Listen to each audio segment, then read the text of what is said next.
So questions? Yes? When you're canvassing, like you said, you went to the Section 8 house, do you ever meet any independents? Because it sounds like you don't meet very many Democrats, but aren't there independents? And do you ever convince them to register Democrats so they can vote for you? Well, it depends what the goal is of the canvass for that day. And so right now, when we were canvassing, we're doing a lot of the vote by mail canvassing because the state also asks the DECs to set goals for the canvassing. So when we're out there, they pick up my petitions also. So we have targeted canvassing. So we haven't been targeting those independents. But I will tell you, when we're out at the housing like that, there's people walking around all the time. And of course, they see our Democratic bags and our literature and our buttons, and you know, we're all decked out shirts. So people will come up to us and engage, some in the positive, some in the negative. And I remember engaging with this one woman, and she was just furious. It was the Kavanaugh hearings, and she thought Democrats were off the wall and crazy, and how could we possibly be doing this to this man? And we talked with her for a good 30, 40 minutes. By the end, she was voting for every Democratic candidate. Because when we told her, we said, well, we can't control that. So we kind of pushed that to that. We can't control what's happening. That's not anything to do with us. We understand you're upset about this. Well, we have some local elections coming up. You're going to be voting in a month. And so what are some of your concerns and issues? And so she started to talk about the high-speed rail, which would really help her to be able to go visit some of her family. And the housing, and she told me a really interesting story about how they keep washing machines out of the units for cost of the water factor. And so they have central washing machines are the reasons why. And her big thing was she would like a washer in her unit, but they were telling her no because of the water costs. So it was, you know, saving money for the person who owned the housing. And I thought, well, that's interesting about the water. And so it was really fascinating. But by the end, she was voting for all of us. Michael, me, even Andrew Gillum, she was voting for at that point. And then she got my information and she called me and invited me back. She set up a forum for me to come and speak to the group of the community. And so I want to say about 8 people showed up. It was very small, but she went that far to do that. So sometimes it just takes listening to people. Yes. And hearing what they have to say. And, she was just, I think it was misinformation too, watching Fox News. But we didn't want to engage in the Brett Kavanaugh because it wasn't a win for her.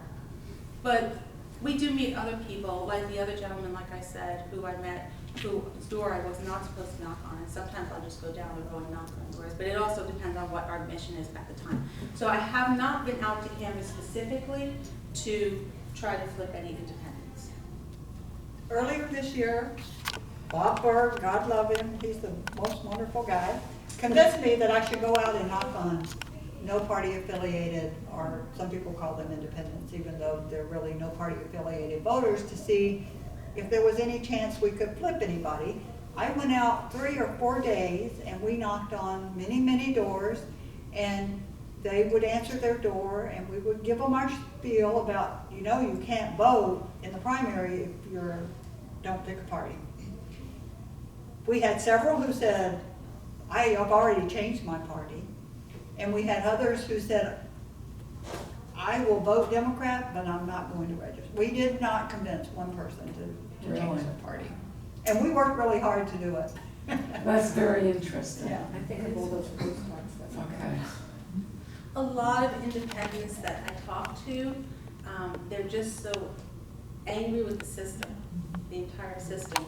And having Bernie Sanders had been independent and then going to the Democratic Party, when we talk about the two-party system in our country, personally I think it's very detrimental to our system also because it's become partisan politics. So how do we break away from that?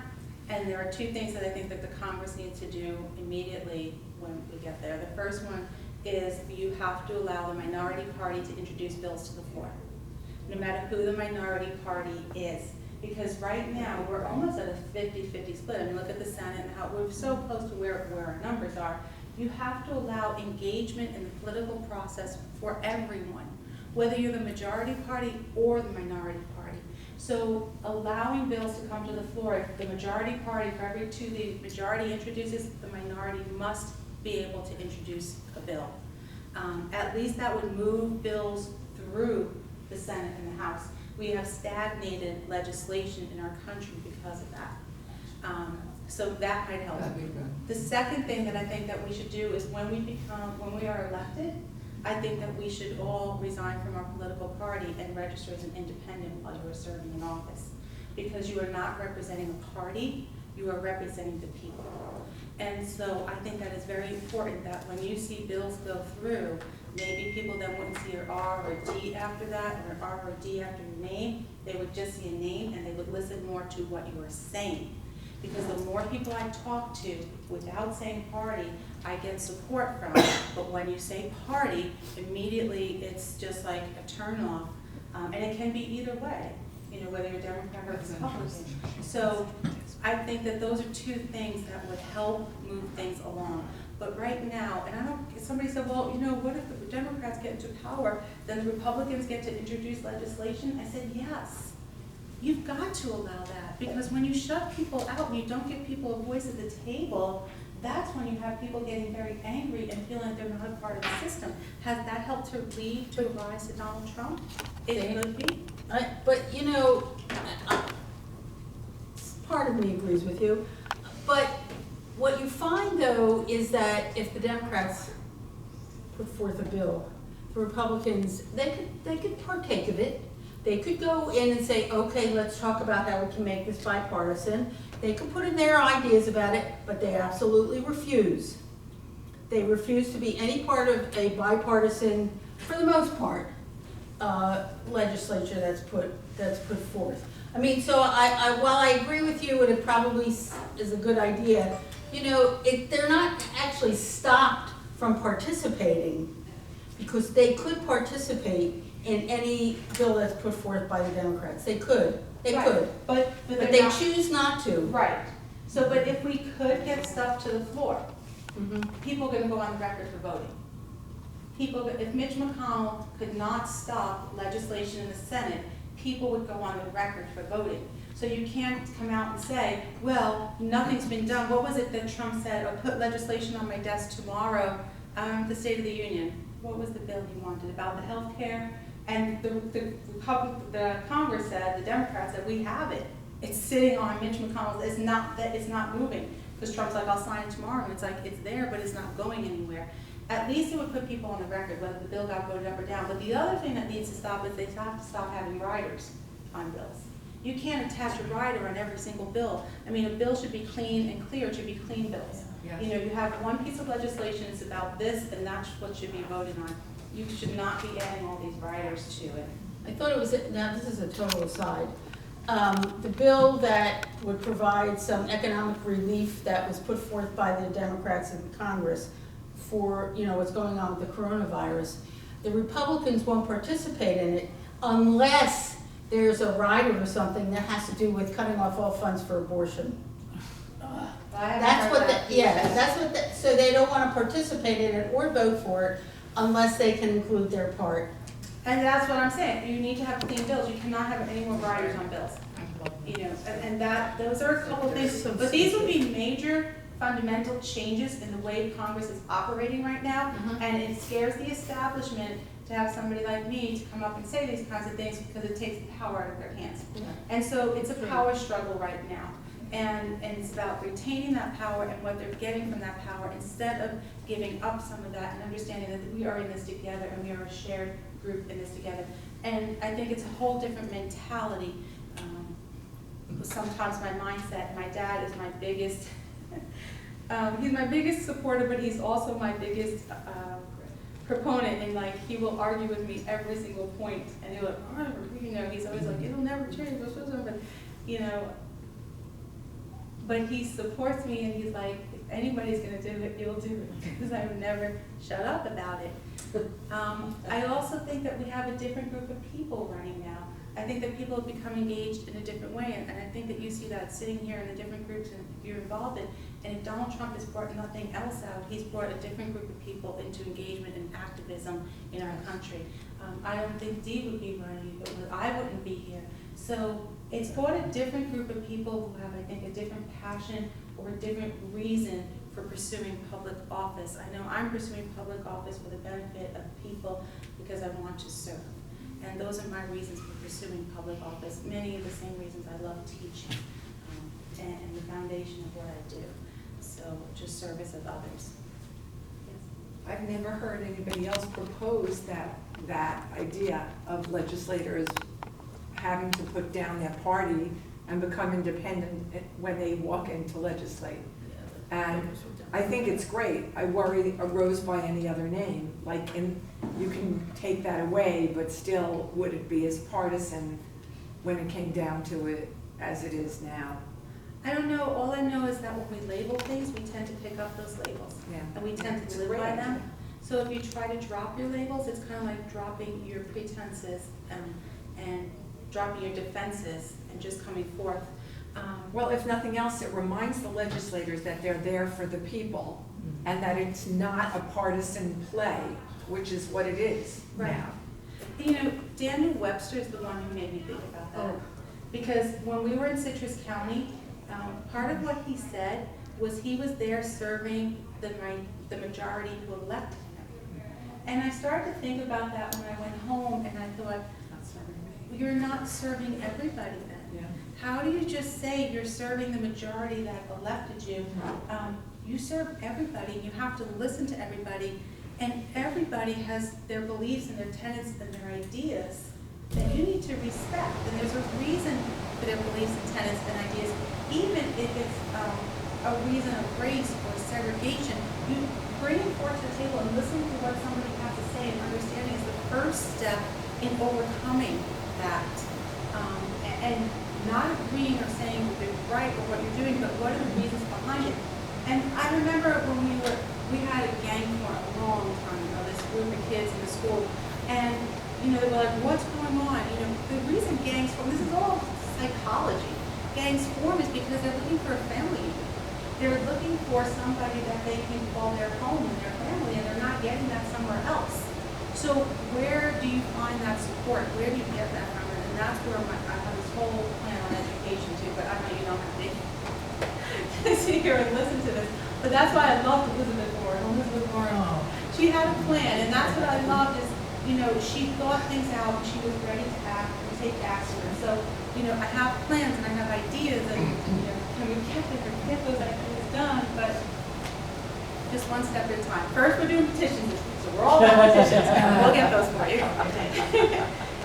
Any other questions? I think the idea is very interesting, but when I think about the way that the Congress functions, that there is a leader of a party and a leader of another party, how would you envision this House and the Senate functioning if there were no parties? If a full group will work to elect somebody.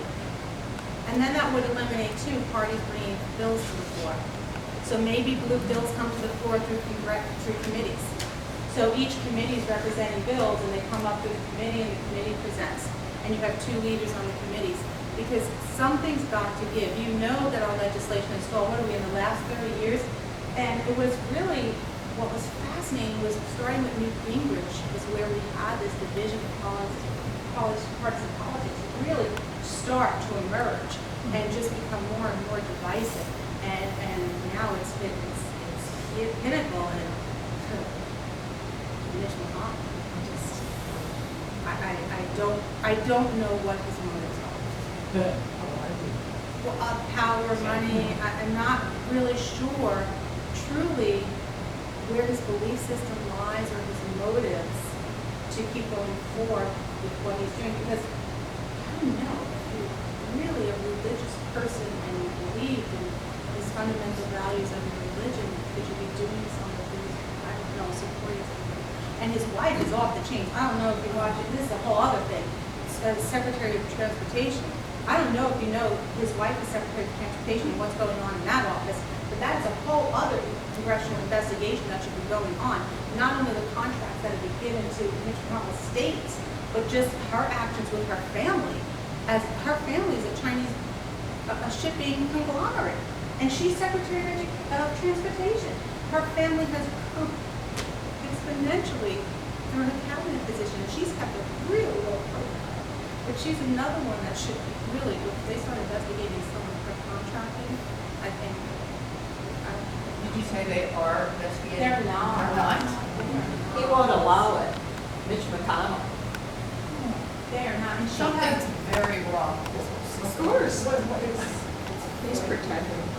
and that's where I wonder, are these people so ingrained in their power and what they see as control or a monetary growth of their own purse at the consequence of the American people? That's what it is. I- That's what it is.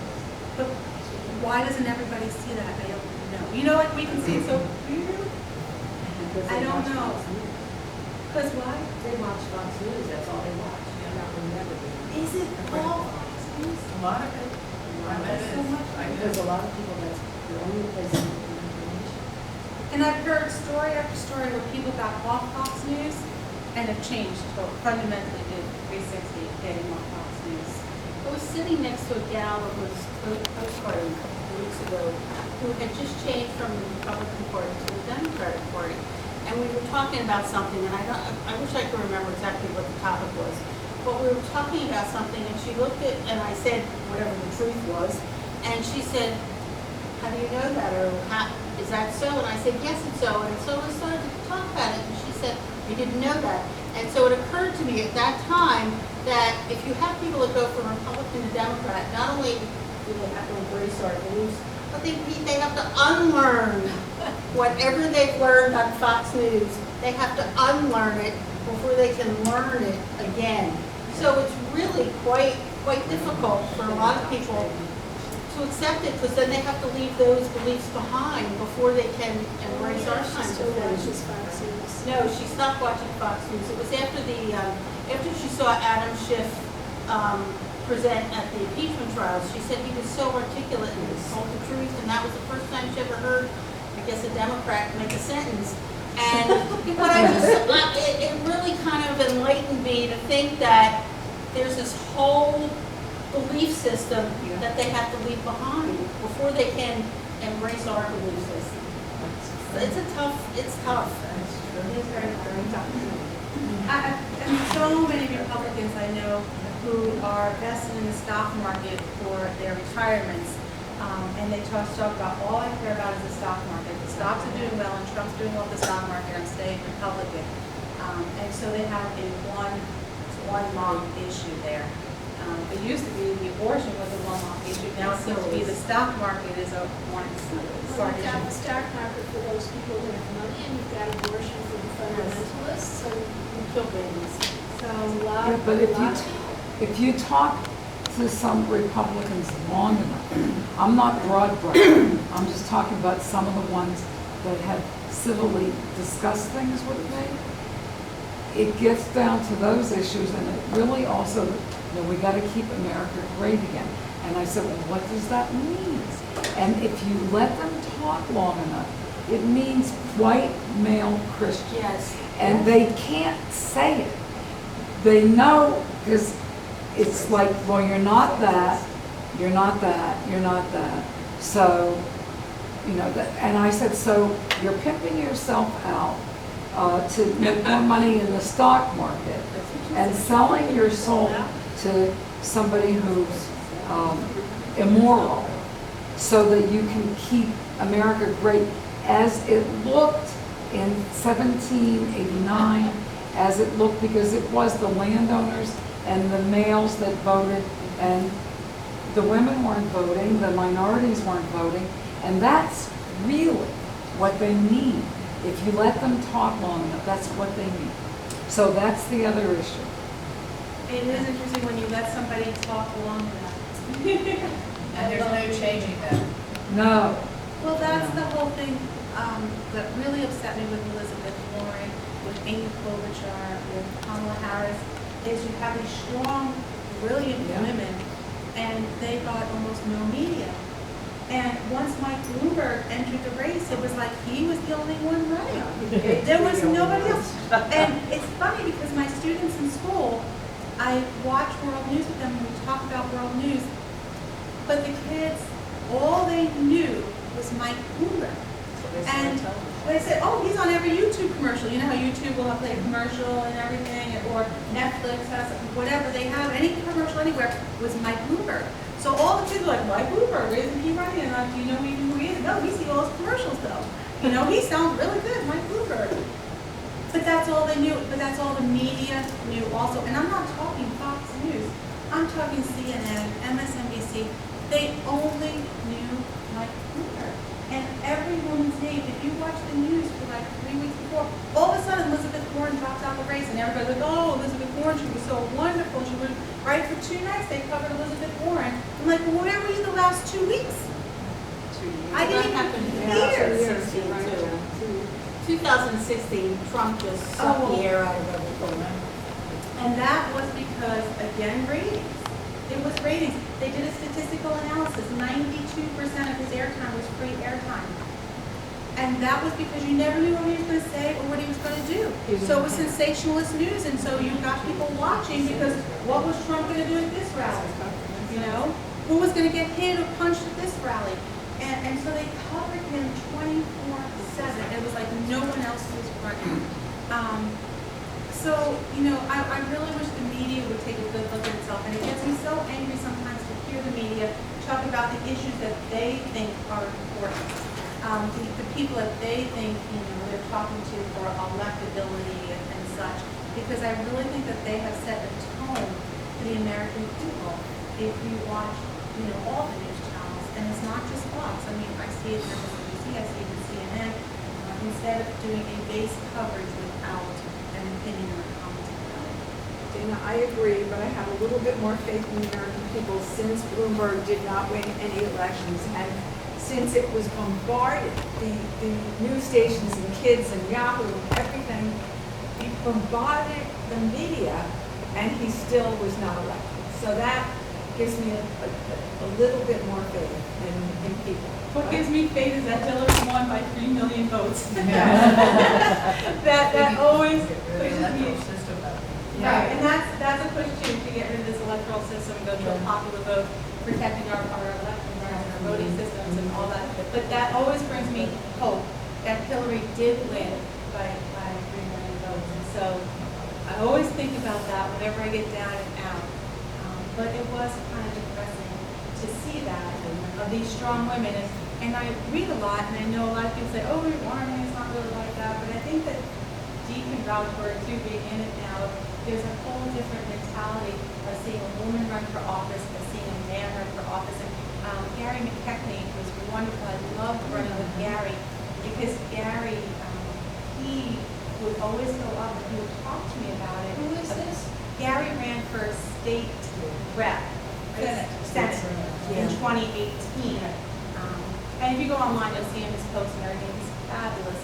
But he would come up to me after events and talk to me about different things. And he was really interested in watching the dynamic between a female candidate and a male candidate, how you can interact with the public, or how you can dress, or how you can act, or what jokes you can tell, or you know how familiar you think you can be, and also the standard that was expected of a woman as opposed to a man. It was really, really interesting to go through that process. And I'm sure you've all been there, done that, and seen it.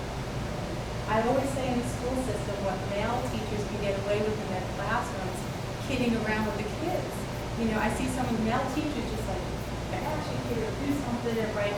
And then the kids will laugh or you know, rubs off. And my gosh, I remember one of my friends yelled at the kid one day, and they were just like, you don't like me, how can you yell at me? I'm like crazy. I would have never done that with a male teacher.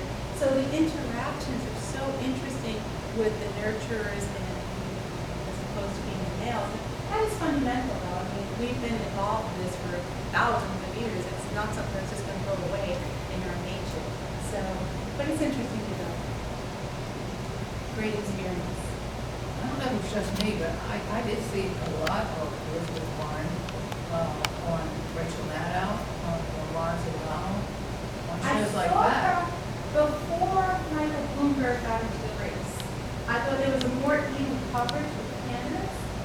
But once Michael Bloomberg, all I heard him talk about was Bloomberg and his money and Bloomberg. Who you're talking about, Lawrence O'Donnell? Just Everybody. across the board, everybody. I didn't see much of her at all. The important thing is his money is going toward the Democratic Yes, candidate. yes. So that's what we can be glad about. And we have He can take contacted his him. money and go home. Right, because everybody Yes. asks about, have you contacted and stuff, but he's putting money into, again, a district that he thinks he can flip. And right now, they don't think that congressional district 11 is, he can flip. 11 is going to get out there and flip it, right? Show them. But also, we have the state and party two looking at congressional districts that can flip. And so they are really putting resources in different ways. And so I know District 11, the DEC, they're trying to get representation here from that too. So everybody's looking at the numbers. It's all about the numbers, right? What we can do. So the Senate is huge this election. What we can do with the Senate too, where we can. I'm watching some races very closely. So, sure. Any other questions? I'm also wondering what can be done to prop up, and Amy McGrath, is that her name? The one running against Mitch McConnell. Are the postcard people doing something about that too? Are you? We have not. No, we're focusing mostly on Suffolk County, so I'm not really. I would bet you money, Tony, the Democrat, will write 1 million postcards for him. Right. Okay. He takes on all elections, and they shuffle them out all across the country. So once he gets a campaign or mission, you can sign up to be on that mission, and then you write postcards too, and do the postcards to Tony the Democrat. But also, I know that push, because I was contacted by somebody else about doing postcards, and I said, I would love that, but I will get to you in August. I said, because right now, sending a postcard for an election that's going to happen in November is not going to be helpful. So any of you who are doing postcard parties really want to put your efforts in whatever, talk, I know the DEC's kind of direct that, or the president's direct kind of where the best effort is for postcards at that moment. Whether it's a local race, or it's a primary, or it's just making sure that your signature's right on your card, or vote by mail, whatever the push is for that time.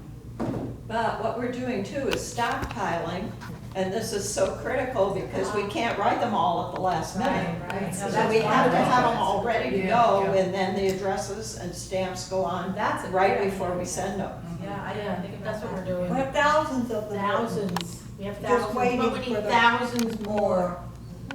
So, Yeah, that's good. I haven't gotten a postcard yet. But But I did get. get 4 mailings from Mike Bloomberg. Do you think Yeah, I got 4 mailings from Mike Bloomberg. Yeah, so. And I got it in my email too. I didn't get I got anything in several. email, but I did get in the mail Me 4 too. pieces of literature from him. And I thought they must be targeting, like going across and looking at people who vote for everything, like in all primaries, and targeting those groups to send them out. But I did get 4 pieces. And that was probably 2 weeks ago. Yes, 2 yes. weeks ago. He was targeting Florida big time, and then it started to cease and desist. Well, in closing, I would just like to say again, thank you. And to keep up your efforts, because again, no matter what happens, it's us, it's being at the grassroots, it's staying vocal, it's staying active, it's having a voice, it's not shutting up, right? You'll never shut up, you'll never be put in the corner, just stand up. Hey, don't ever shut up. We campaign for it. Just keep it. Well, my campaign this year, it's Dana Dares. Yeah, Dana Dares. So, because we're daring to run, we're daring to challenge the establishment, we're daring to try again, and we dare you to vote for us.